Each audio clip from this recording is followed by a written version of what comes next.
الفيديو ده بفلوس، حرفيا الفيديو ده بفلوس لكل واحد بيعاني من نمط التعلق القلق. واحدة من أهم الأدوات اللي بنشتغل عليها مع الناس اللي عندهم نمط تعلق قلق عشان يعرفوا يتحركوا من نمط التعلق القلق أو يبتدوا يتحركوا من نمط التعلق القلق لنمط التعلق الآمن هي الوعي.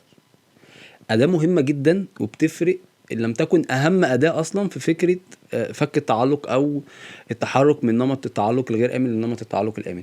هي فكرة الوعي. ليه الوعي مهم؟ لأن أنا لو ما عنديش الوعي بالنمط ده أو السلوك ده بعمله ليه، أو نمط التعلق ده بيشتغل إزاي، أو نظام التعلق بيتفعل عندي إزاي، وإيه السلوكيات المتكررة وإيه الأفكار اللي ورا السلوكيات دي، عمري ما هعرف أغير أصلا أو أتحرك من نمط التعلق ده.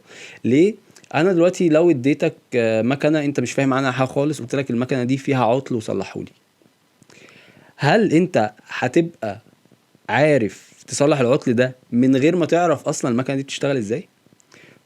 فهي دي فكره التعلق ذات نفسها. عمري ما هعرف اقضي على سلوك غير لما اعرف تاريخ السلوك ده ايه، بعمله ليه، وبيحصل ازاي، ولما ايه بيحصل هو انا بحس بايه عشان اعمل السلوك ده. مش هتعرف تتحرك من نمط التعلق الامن من نمط التعلق الغير امن لنمط التعلق الامن. فعشان كده واحده من اهم الادوات اللي بشوفها او بنشتغل بيها مع الناس اللي بتجيلنا في فكره التعلق ذات نفسها هي فكره الوعي. اللي بيجي لي بقول له اعمل الاداه دي لمده اسبوعين. في ناس اصلا بتعملها لمده اسبوعين تيجي تقول لي يا ده الموضوع فرق بشكل كبير جدا وبقيت عارف اسيطر او اكنترول اتليست، يعني اكنترول على السلوكيات بتاعتي. ايه هي الاداه بتاعت الوعي دي؟ هي ببساطه شديده ان انا ببتدي اجيب ورقه وقلم وبعمل جدول. الجدول ده بقسمه، اول خانه بكتب فيها او اول عمود المواقف اللي بتحصل. تاني خانه الفكره، في موقف حصل، الفكره اللي وراه ايه الفكره اللي كانت عندي، زي مثلا هو ما ردش على التليفون، ده موقف. الحدث ده او الموقف ده لما حصل، لما هو ما ردش على التليفون، انا فكرت في ايه ساعتها؟ ان هو هيسيبني، ان هو ما بيحبنيش، ان هو مع حد تاني.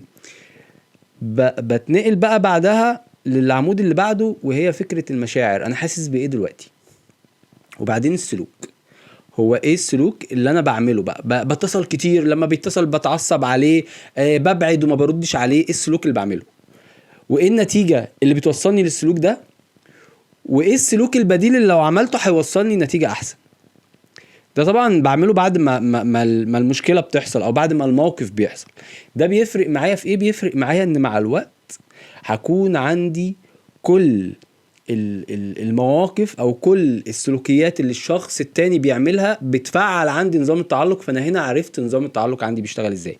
ودي واحدة من اهم الخطوات عشان الانسان يتحرك كده من نمط التعلق الغير امن لنمط التعلق الامن. تمام كده؟ لما بعمل كده بوصل لحتة ان انا بقيت عارف المكنة بتشتغل ازاي. فلما اعرف المكنة بتشتغل ازاي، ساعتها بقى ابتدي ادور على سلوكيات بديلة، او ازاي اوقف السلوك ده الاول وبعدين ابتدي ادور على سلوكيات بديلة.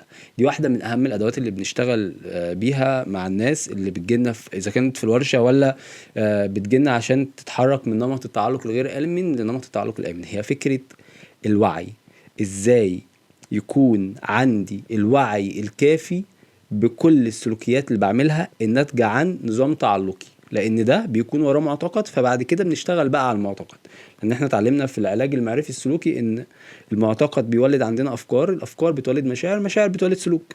فلو غيرت المعتقد ذات نفسه، المشاعر او السلوكيات هتتغير ساعتها. فالمعتقد انا عندي خوف من الهجر، لو غيرت المعتقد ده وابتديت ابني قاعدة امنة جوايا، انا السلوك بتاعي تجاه الشخص هيتغير. لان معظم السلوكيات اللي بيعملها الناس اللي عندها نمط تعلق قلق بترجع تندم عليها بعدين، عشان بتعرف ان الموضوع اصلا ما كانش مستاهل. ده كان نايم، كان شغال، كان بيعمل اي حاجة، بس انت عشان نظام التعلق اشتغل عندك، ده بيحبني، ده ما بيحبنيش، ده بيعمل ايه، ده مع حد تاني، تبتدي افكار كتير جدا تبقى جواك بتتخانق مع بعض، وده اللي بيوصلك للمرحلة دي. فواحدة من اهم الادوات، عشان بس الناس بتقولك انتوا ما بتقولوش حاجة ببلاش، الفيديو ده بفلوس، حرفيا الفيديو ده بفلوس لكل واحد بيعاني من نمط التعلق القلق وعايز يتحرك من نمط التعلق القلق لنمط التعلق الآمن. هي انه يشتغل اول حاجة على فكرة الوعي.